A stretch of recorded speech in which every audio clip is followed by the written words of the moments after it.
All right, welcome back, guys. Welcome to another edition of I don't know. We don't really have a name yet. No, we don't. This is our second show though, and We gotta come up with something. we do because this feels kind of like a podcast. It does. And we got to figure out something. The Breakfast Club is already taken. We don't want to get in trouble with that. So we're going to be called the EMT Club. Yeah. How about that? We'll do that one. So welcome back to the EMT Club. We got your host here, JB, and I'm with the lovely Miss Tamika Brown. Hey, guys. We were supposed to say like woo or something. Oh, really? Yeah. Okay. Anyway, guys, we got a really good one for you. It's going to be short and sweet. It's not a whole lot of slides, but we got to get this stuff out the way. And the reason being, because I know a lot of people are thinking about it, it's like, man, I just did the skills. I just saw you guys. Why are we back here doing more EMT? And it's because we're not able to get all the hours per block like we were before COVID hit. So you can thank COVID for this. But again, this one's not bad. It's a lot of good information. It's a lot of needed information. And some of it's new information. So I'm pretty excited about it myself. All right. So before we get started and get through our objectives, just want to say birthdays. This is going to be March by the time y'all see this. So happy birthday to the March babies. Woo! And I'm going to be one of them. Congrats.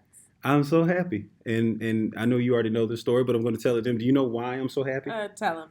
I'm so happy because I don't have to get the digital prostate exam this year. I'm so excited because I didn't know that they changed the minimum age thing. So I'm about to be 36 and I don't have to go through that trauma. And it's congratulations. Awesome. Yes, that I can see. I see how you're looking in your face. You got to understand that's a big milestone to any man getting older. Okay. Well, I'm happy for you. Well, okay, there we go. Yeah. There we go. Another congratulations is going to go out to all the promotions. Man, we've got new chiefs. We got new lieutenants, new captains. We got a whole lot of moving and grooving in the department. So it's a really cool thing to see. If you get a chance, you ought to go online and you can see the ages of the people here. It's really cool, the graphs and stuff. And we're becoming a younger department. So I really expect us to see more innovations like this digital stuff that we're doing now. Speaking of which, the hazmat refresher. Great job, guys. Great job. I really did enjoy seeing that. I know that it's not easy getting on the camera and just putting yourself out there for 600 some odd other firemen to Monday morning quarterback. But all the hazmat folk that participated in doing that, I think y'all did a great job. I can't wait to see more like that.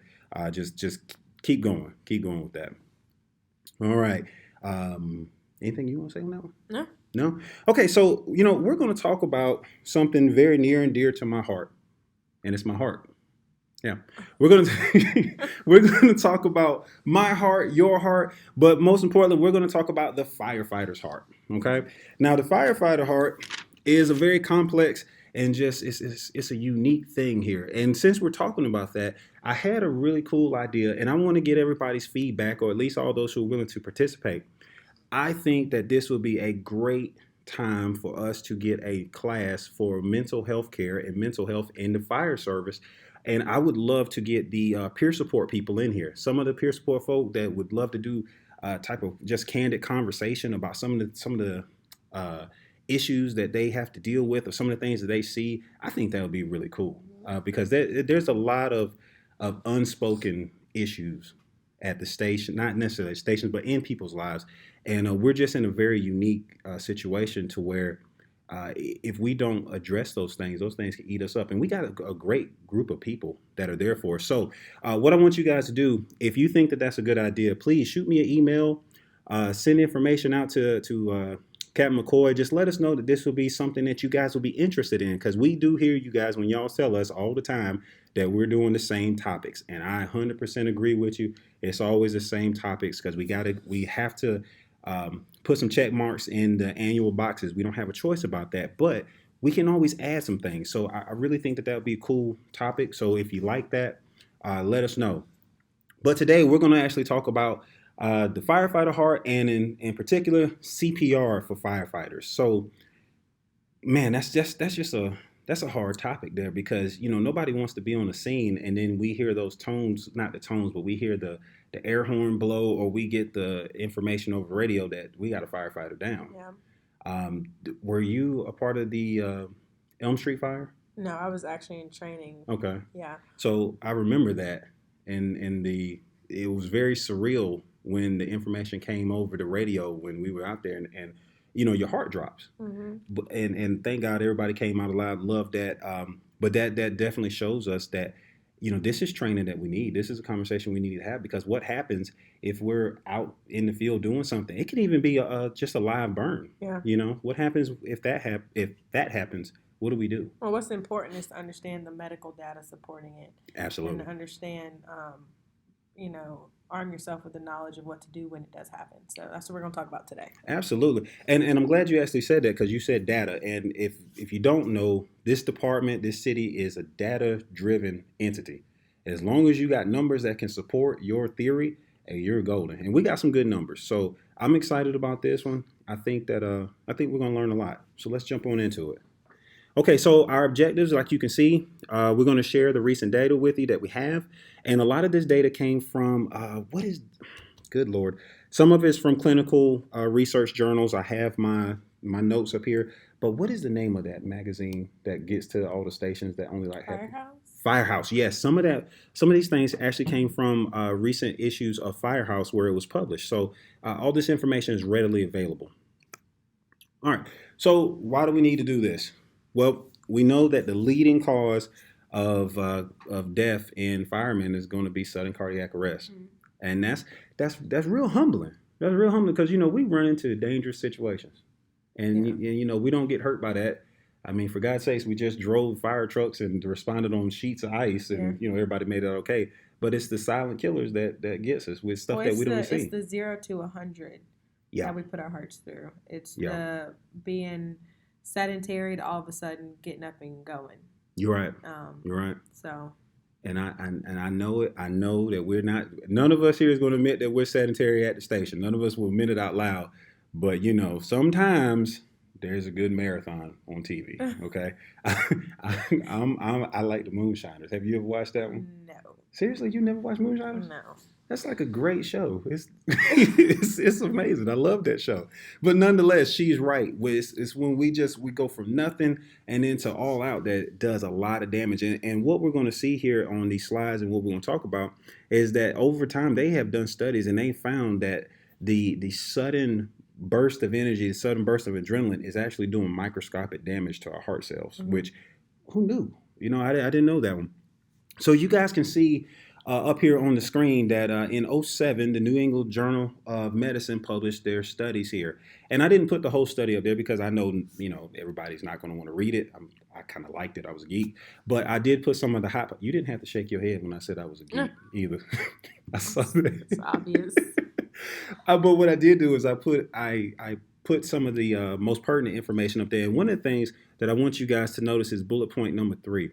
It said that participation in fire suppression activities can increase the risk of heart attacks and this is the big one, in unhealthy firefighters anywhere from 10 to 100 times. Unhealthy firefighters. Now that right there, that is such a big, broad word. I mean, what makes somebody unhealthy? Well, it's your lifestyle, it's your diet. Okay. You know, some of it does have to do with genetics and predisposed issues that you were born with, and that's something you can't control. But you know, some of it you can control, and that would be your activity level and what you're putting into your bodies. So let's talk about that. Okay, first thing, some of the things we can't control, there's really nothing to talk about on that one because we can't do nothing about it. Yeah. But when we talk about the things that we can control, you were in the fitness world for a while. You know, a little bit. What's some things that a simple, now everybody's not genetically blessed like you, okay? We don't all have this ability. So what can the average Joe Schmo do that will help them to better off their odds when it comes to this? How do we get out of the unhealthy classification into at least healthy? What's something simple that we can do? Well, it's very, you know, in this data intensive world we live in, which is what we talked about earlier, there's, you know, different resources you can reach out to. Google is a good one. And you can go online and take a good look at what to eat and what not to eat. Eat this versus that.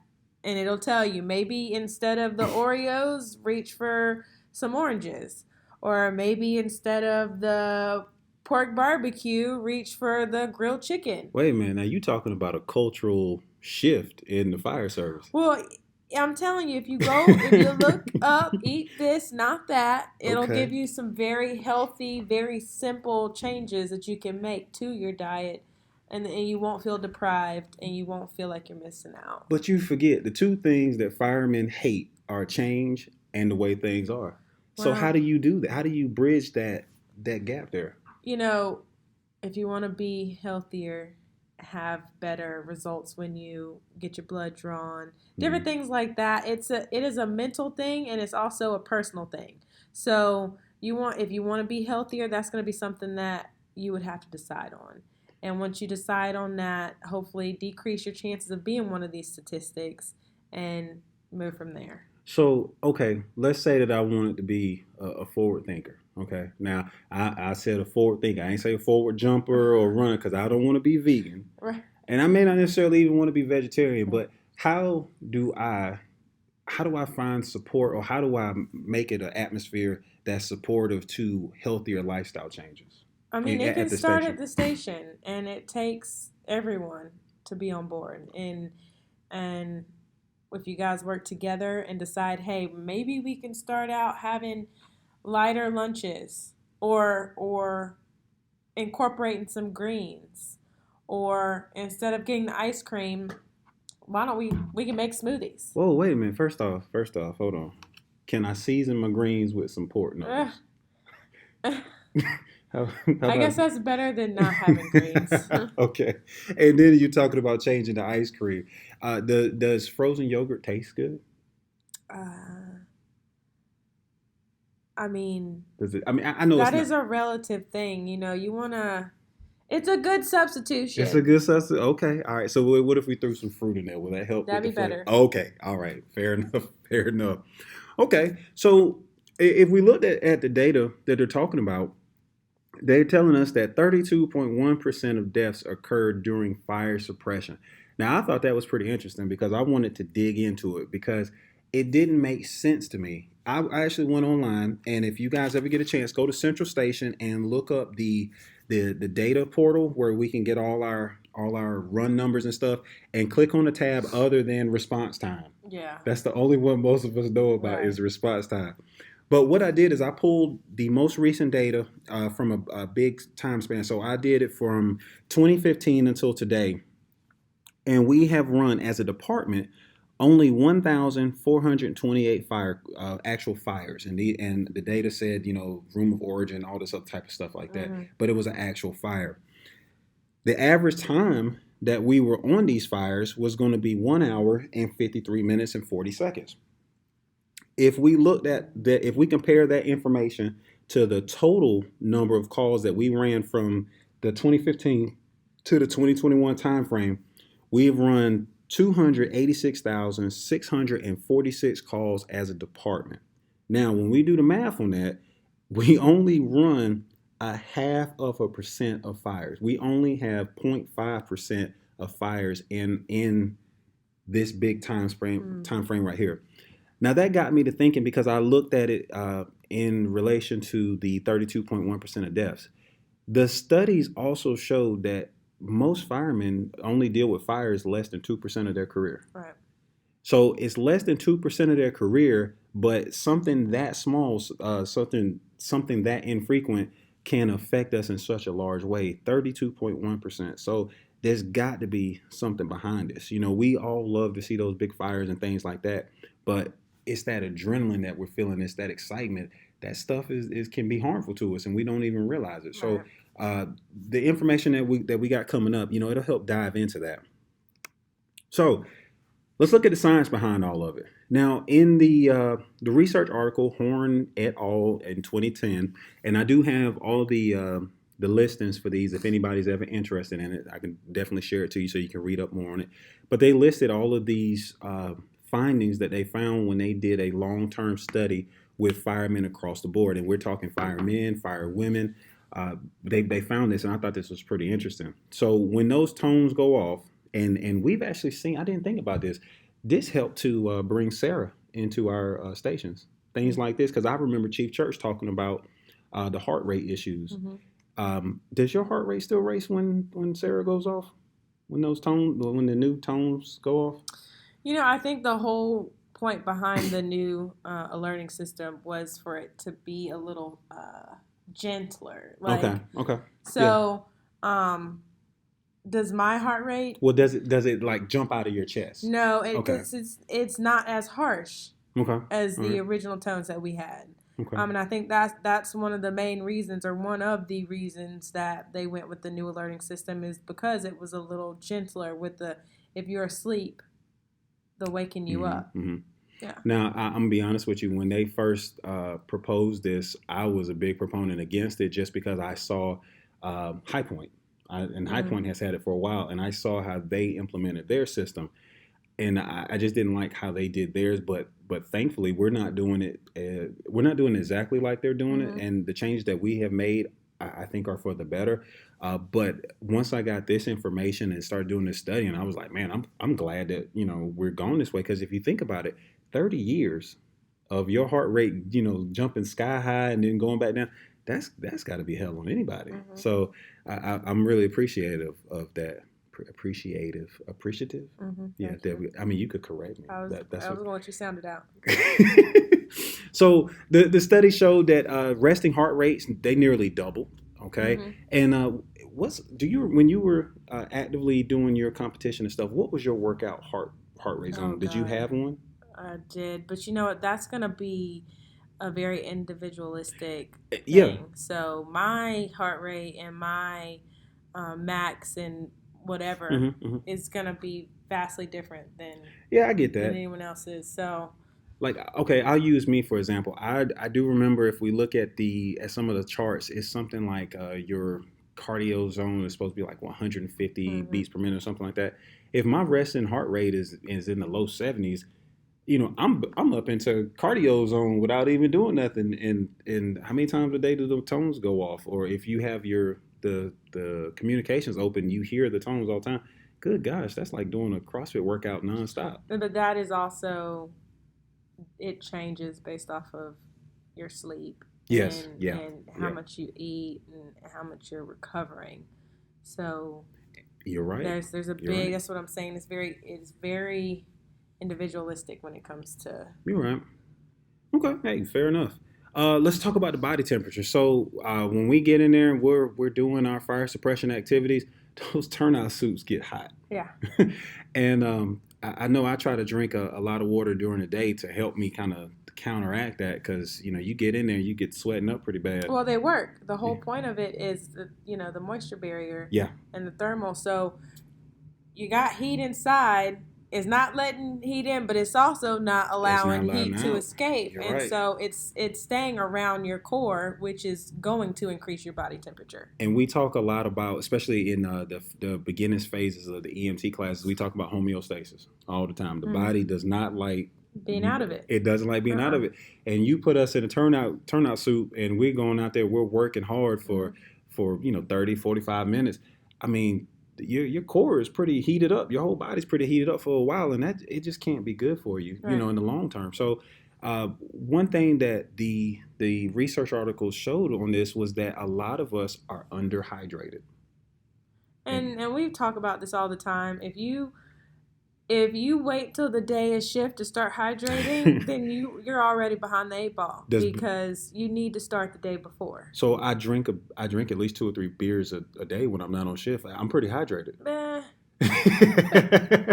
So beer isn't a good hydration tool? I'm not. I'm going to get my head chopped off for saying no. So I'm just going to say, if you're waiting for shift to hydrate with water or electrolytes or something like that, then you've waited too long. Well, okay, all right. What about my monsters and Bang drinks and stuff? I mean, okay, so it is a known caffeine. Caffeine is not going to be beneficial to you hydrating. By God, I see it on ESPN. Okay, they're advertise. good and they're great. They give you that energy jolt, and I understand it. I get it. I love caffeine just as much as that next person, but it's just not going to be beneficial to helping you stay hydrated. Okay, all right. Well, what about the next one? The research showed that the systolic blood pressure rises. That one right there, that's the one that actually kind of scares me, because my family, my uncle, gosh, two of my uncles, my brother. We got quite a few folk who have had blood pressure issues, and we always joke around because I don't know the exact number or whatnot, but they say once you hit that 200 on the systolic, that's stroke level. How many of us walk around with an already stereotypically elevated blood pressure as is, and then we're talking about getting in these situations, and then it jumps up. That was a little concerning to me. To your knowledge, what's some things that people can do to help with blood pressure issues? That's going to be something that you guys would want to talk to your healthcare provider on. So regular doctor visits? Because, yeah, going and taking these, when we go in for blood draws and stuff like that, it is suggested that you then take the data that you get from them and take it to your own practitioner. They say, I'm not about to do this So with you. it is important that you do that and follow up, because they may be able to catch something that wasn't caught before. And so I would say follow up with your healthcare professional for sure. Okay. All right. So just getting out there and getting that stuff, but see that. Go to the doctor. Okay. All right. I ain't going to say, okay, fine. What about this one right here? Now, this is very subjective. The next one is talk about increased tension and anxiety. Now, I want to talk about the tension one because I just came back from the dentist this morning. Okay. I didn't get a chance to tell you earlier. I came back from the dentist this morning and I broke a tooth. I cracked the tooth. Because I clench at night. And my doctor says, man, you're under too much stress. And I said, I didn't know I was stressed. He said, well, you got too much tension. That's the magic word. In your system. And I'm breaking teeth. Well, there seems to be an increased number of people just in our population here that end up having to get night guards. Girl, and yes. Night guards, and I'm one of them. You've got people that grind their teeth at night, clench their teeth at night. And that's all due to stress that we're not aware of. And we're not dealing with the ones that we do know about, too. Right. So this is in your sleep. Your body is telling you are stressed out. Now, my dentist, I love him to death. Dr. Bell, if you need a dentist, he's a great guy. He told me, he said, look, I can't prescribe you medication to relax. He said, but Don Julio works pretty good for me. Well, there's different ways you can relax before bed. Yeah, absolutely. And again, I'm going to say follow up with your healthcare provider on that one. Absolutely. Because they can give you way more information in regards to that than I can, but... a very cool idea that was done here a while ago, and I really wish they would bring it back. Captain Winnie Cheat, when she was doing her yoga or Ryatsu, whatever it was that she was doing, and she did it with the recruits, I thought that was pretty cool. Yeah. That was really cool because, when else are you that stressed in this career? When you're in training academy, your stress don't get but so much higher than that. And I thought that was pretty cool. We got a lot of resources that we just haven't tapped into in this department. And when I say resources, I'm actually talking about personnel. There's so much information out there and so many skill sets that, I think that would be really cool. So, hey, maybe we can have a class, a digital class with Captain Cheek. Maybe she'll do it. Maybe we can figure out some way to incorporate that with EMT during a mental health class. Yeah. I think we ought to write that down. We can do the peer support folk, have Captain Cheek up there too. I think that'd be cool. I just think it's important to find a way to relieve or minimize stress. You're going to be stressed regardless, and that plays a factor in a lot of different things, but understanding how to minimize it is the key. Well, I'll tell you what, how about this? How do you minimize or even mitigate? I like using the M words. Mitigate. I like that. That's a hazmat term. Is it? No, I don't know. How do you handle bad calls? Like just think through your career. If you've had just one really bad call. That is a very individualistic. I said you. Well, because the way I handle stress is not going to be the way you handle stress. I'm going to tell you what I handle stress. You go skydiving, don't you? Or yeah, I'm getting ready to, but no, I work out. Okay. But I didn't want to say that because. That's the way I handle stress. It doesn't mean everybody else needs to go and go to the gym and relieve stress. That's just what works for me. And your technique may work for somebody else. Yeah. Somebody may need to hear that. Now, for me, I've always been weird. I really love archery. Oh yeah, I, that's I right. really love archery, and I live near a couple fields where I can go out there and just put a bag out. And if I'm just like pissed or just stressed, Mm-hmm. I'll go out there and I'll shoot for about an hour, hour and a half, Mm-hmm. and that helps me. But again, that's for me. Mm-hmm. I don't think Trayvon would like to do archery. Trayvon, if you want to do archery, call me. There we go. All right. The next part. Now, this was something that I definitely had never seen before, never heard of, but I thought that it was pretty cool to put in here. They talk about your blood platelet and coagulation properties increase dramatically, and it remains elevated for hours after the fire. So basically, your blood becomes sticky. Yeah, And and that's a problem. yeah, That creates a big problem. But see, a lot of people, you don't realize, you don't know until you know that you have a platelet issue yeah, or a yeah, blood coagulation issue until it's here, yeah. and that your blood becoming viscous like that, Ooh, big word. I viscous like that. is can be an issue if it's not handled properly, which is what brings us to the next one. Go Yeah. ahead. Yeah, like she said, it brings us to the next problem, which is going to be that if these things can lead to you being 66% more likely to form potentially harmful clots. Now, with this information here, you have to look at it from the right perspective. With your blood becoming thicker, our blood becomes thicker, on and off throughout the days or whatnot, depending on how hydrated we are. And we've already Mm-hmm. talked about that. But where this issue is really bad is when you already have plaque buildup in your arteries. So if you already have a narrowed Mm-hmm. artery and then you add stickier blood that tries to go through there, that's just a recipe for disaster. So I think that's what that is trying to allude to. Excuse me. All right. Anything else you got on that one? All right, let's move on.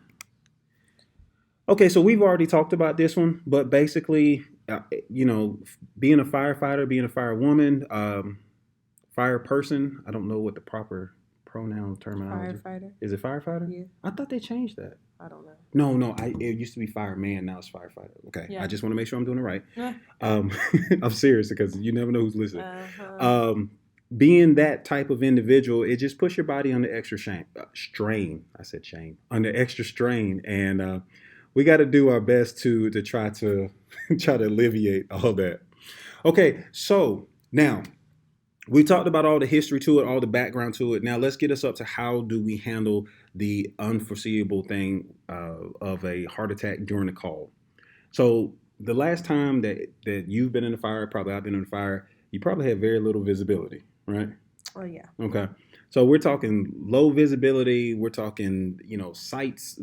I'm sorry, sounds, just everywhere. So it can be an incredibly stressful thing to hear over the tones that and so I don't call anybody's name. I don't want to wish this on anybody, but Jimmy's down. Do we have a Jimmy firefighter? I don't think so. Okay, thank God. Jimmy's down. Jimmy's down. Mayday, mayday. Jimmy's down. He's not breathing. Yeah. Then we got to go into action. Yeah. And the regular method of CPR just won't work for us because we got all that gear on. Right. And that's what the goal of this is to show you the steps to handle that. And we're going to talk about them.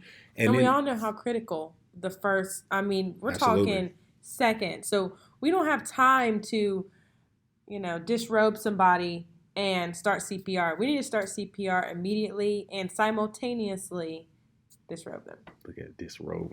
Is that a term? I don't know. I think I just made that up. Actually, I don't know. Okay. I don't know. But she's unclothe them. I don't know. But she's 100% right. We have to do this in a different way. So that's what we're here to talk about. So what you see on the board right now is going to be all the steps, and it's a 10-step process.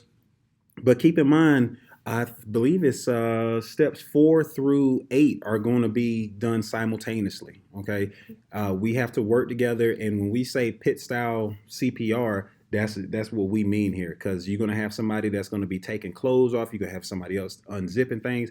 And when you think about pit crew on for NASA, you got one guy taking tires off, another doing gas and stuff. Yeah. That's the embodiment of it. So what we're going to do is we're going to go through each slide real quick, and we're just going to touch on the highlights of it just so you can get an idea of what we're talking about.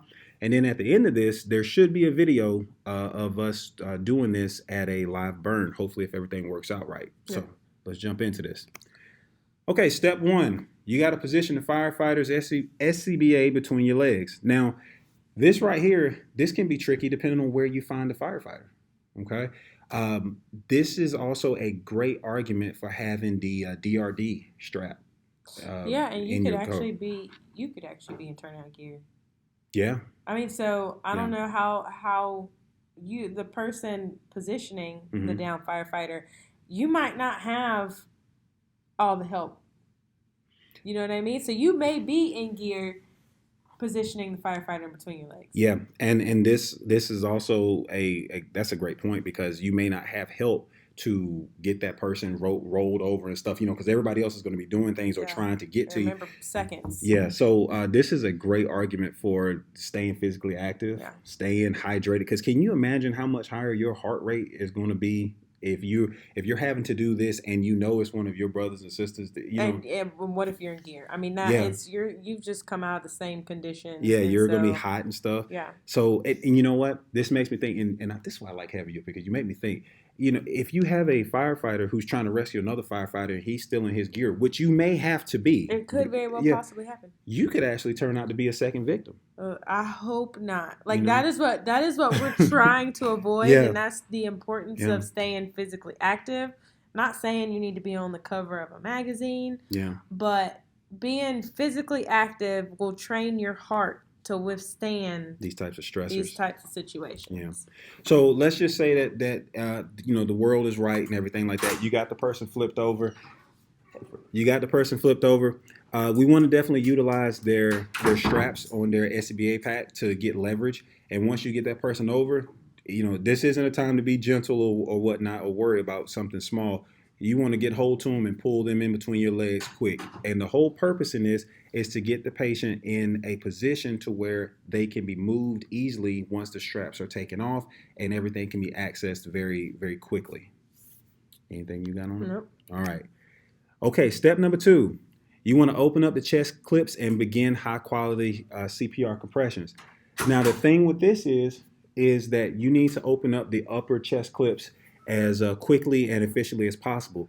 Now, here is where we're going to have some issues because not everybody on the department has the same brand or same style of turnout gear. And what I mean is I have zips and some clip. And so you got to think about that. And if nothing else, you need to at least be aware of your crew's turnout gear style because they're like my turnout gear. I have my backup is the old clip style, but my new one is the zipper style. We need to think about it. We need to know that because what you don't want to be is you don't want to be out here on the fire ground and then not be familiar with how to open these things up.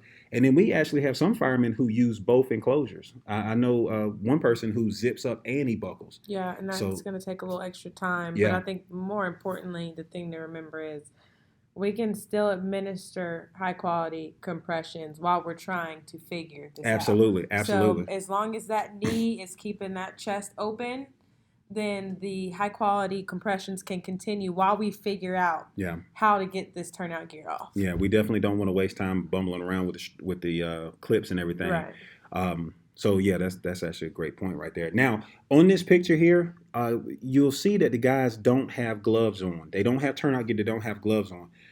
In the video that we watched to research this and in the paperwork that we've read on it, one point of caution that they have said across the board is if the turnout gear is off gassing, you leave your gloves on. Because if it's off gassing, that turnout gear is going to be pretty hot. Yeah, that means the buckles are going to be hot. Yeah, you might zippers burn. are going to be hot. Yeah. So you definitely want to be careful with that. But also thinking of it from the long-term perspective, if they're hot enough to be off gassing, you put your bare hand on there, your pores are going to open up pretty quickly. And all those carcinogens that we didn't want in our skin, which is why we're wearing this stuff, it gets rapidly absorbed into your hands. So you got to be careful. So if the patient's gear is off gassing, you want to leave your gloves on. And I get it 100% that you're going to want to run in there and do absolutely everything. But guys, we got to slow down for just a second and make sure that we're doing everything right. Okay. All right. Moving on. Next step, we got to open up the SCBA bypass valve. Why is that so hard for me to say today? I'm not sure. I think it was lunch. Yeah. We got to open this up. Now, excuse me. The whole purpose in this is that we got to start trying to get some air into them because we know that while we're doing this, we're going to be doing high quality compressions. But we want to try to supplement that best we can with oxygen, because for a brief moment or two, they're going to be off air once we actually get the mask off and get them out. So we're trying to give them a little bit of a buffer. Now, we know that back in 2015, AHA finally said, you can do hands-only CPR, and that's pretty much the premise that they're running off of. And if you look at the research studies that they did with their cadavers, they found that it was roughly about 4 minutes of dissolved oxygen in a human being, in an adult person. So that's what they're running off of there. But we want to try to give them every advantage, if at all possible. But something else that opening that bypass valve does too, it helps cool the person off, because we just saw just a few slides ago that their core temperature is already going to be elevated and stuff. So I know you use a physical specimen, but me, when I was running the course and everything, I had to crack that valve. I just wanted to cool off. I was so hot, so that that helped to cool me off. So that's what we're looking at here. And again, it also reduces the that pull when you've got the SCBA on. Oh, the suction. So it reduces that as well, in terms of, you have free flowing air across your face. I didn't even think about that. Yeah. That kind of gives you like the little hovercraft. It gives you a little bit of relief. Okay. Yeah. Hey, I told you, that's why I like having you up here. All right, moving on. Okay, this is a biggie here, because this thing was reiterated quite a few times in the source material that we looked at. If at all possible, you do not want to interrupt or interfere with compressions. It's just like putting the AED pads on, that the AED practitioner needs to work around you. And when it comes to this, everybody else needs to work around the person who's doing compressions. And it's because we don't want to lose that pressure gradient that we built up in the patient's heart. Because, we take our hands off, we lose the pressure gradient, and now we got to build it back up before the blood flows to the brain like it's supposed to. So this is going to be difficult. This is definitely a depreciable skill, and this is something that I really don't think that we can do it justice by only doing it one time. This has to be something that I would say maybe once a quarter, that the teams at the stations practice it, because again, you're having to work around little buckles, and if you have gloves on, which we need to do, you have to work around that, and that can be challenging. Let's see here. Depending on the person's gear, we've already talked about that just a little bit. You might have to do a little modification when it comes to your skills and techniques here. So up here, we're giving you a very good foundation to build off of. But let's say you got somebody in your crew that they have their favorite 5-minute, firefighter tool that they keep on them at all times. You might have to add an extra step to take the firefighter tool off of them, or if you got the super firefighter with all the gear, all the extra pockets and everything, we all know at least one or two of them. You might have to work around that. So we got to figure that part out. Anything you want on that one? No. Okay. Next step, we got to remove the helmet, the mask, and the hood. Now this right here needs to be a coordinated event, because the longer that they are off oxygen, just the kind of more of a behind the 8 ball we're going to be. So whoever's at the head, just like in a regular EMT call, they need to be in charge, and they need to make sure that everybody is working together and whatnot. And as soon as they see that we're at a point to where this can be taken off and it won't put us at a deficit, they won't be off air for too long, that's when that decision needs to be made there. So when we're doing this, make sure that you loosen up the straps. It's just like doing a RIC mask switchover. I was going to say, you took the words out of my mouth. So. Well, you say it still. No, it's good. Okay, all right. Okay, now we want to start unbuckling the jacket from the bottom up, and we already know why that is, because we already started it from the top down. So we're unbuckling, we're loosening up the straps and everything, and then the whole goal is to make this transition very easy. The next step, we're loosening up those straps, and now the key to this one is we want to position the patient's arms above the head. Now with this right here, you got to be careful, because if you don't position them just right, when they try to snatch him out of his coat, he's gonna get hung up. Yeah. So make sure that his arms are as straight up as possible, or as vertical as you can make them, whatnot. And would that be horizontal at this point? I think so, but I think the main thing to remember is you don't want to, and they're going to say this on the next slide, but he's still doing high quality compressions. This entire time, we do not interrupt the chest compressions. Yeah. So. And we're actually going to say this again for the third time. Don't interfere. Don't interfere with right. it. So I mean, we can't stress it enough, guys. This is why this skill has got to be practiced here. But so we got the mask off, we got the helmet off, we got the zippers and clips undone. They're still doing compressions. We have the shoulder straps loosened all the way, and the one that they did not show in here, but it needs to be said, the waist strap, the waist buckle. Make sure that that's off. Once you get all that done, we want to go ahead and get ready for the pull. Now the pull is going to be a effort that's going to be done by two other firemen. They're going to grab hold to the person's legs and they're going to pull as hard as they can, as fast as they can. But again, it has to be coordinated. The person at the head needs to make sure everybody's on the same thing, because as soon as that person is pulled out, we don't want the compressor to be pushing on the person's face. Right. So this is all about teamwork here, guys. And like I said, we just gave you just the basic steps, but we're going to have a video here in just a little bit that's going to show you how to do all this, and it's going to be done in real time so you guys get a good representation of it. Okay? All right. So again, I want to say thank you guys for joining the EMT club. We're going to try to make that stick. Okay, we'll make it. We're going to try to make that stick. I've been your host, JB, and as always, I thank Miss Tamika Brown for coming out here and just gracing us with her knowledge and whatnot. Well, one thing, and JB was saying this earlier, and he wanted to, I guess you just forgot all about the scene rehabilitation for. Oh, yes, yeah. It would be good for everybody to review the Guilford County EMS scene rehabilitation protocol, just because it gives you a chance to look at the blood pressures. Take, for example, it has a chart in here, and some of you guys are sitting at this blood pressure on a normal, everyday basis, okay? And this is what we're talking about coming out of a fire or, an emergency situation. So it would be good for everybody to review that and just familiarize yourself with that protocol one more time. And that protocol number is SO2. That's Sam Oscar 2. And she's right. We definitely need to take a look at that. But something else that we talked about before we got up here in conjunction with that is this is a conversation that needs to be had. But why don't we have rehabilitation stretch into the cleanup phase?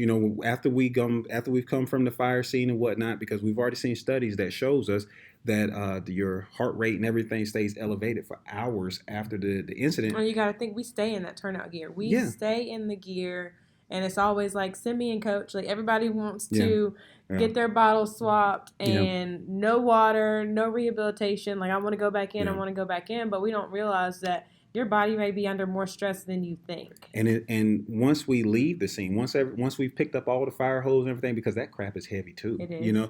When we get back to the station, we should be in rehab mode there too, at least for a few extra minutes. Make sure we're drinking, because we have to change out gear. We got to clean things off. So it's not like we've gone to a completely relaxed phase. Once the fire's over. We're ready for the next one. I mean, there you go. Life.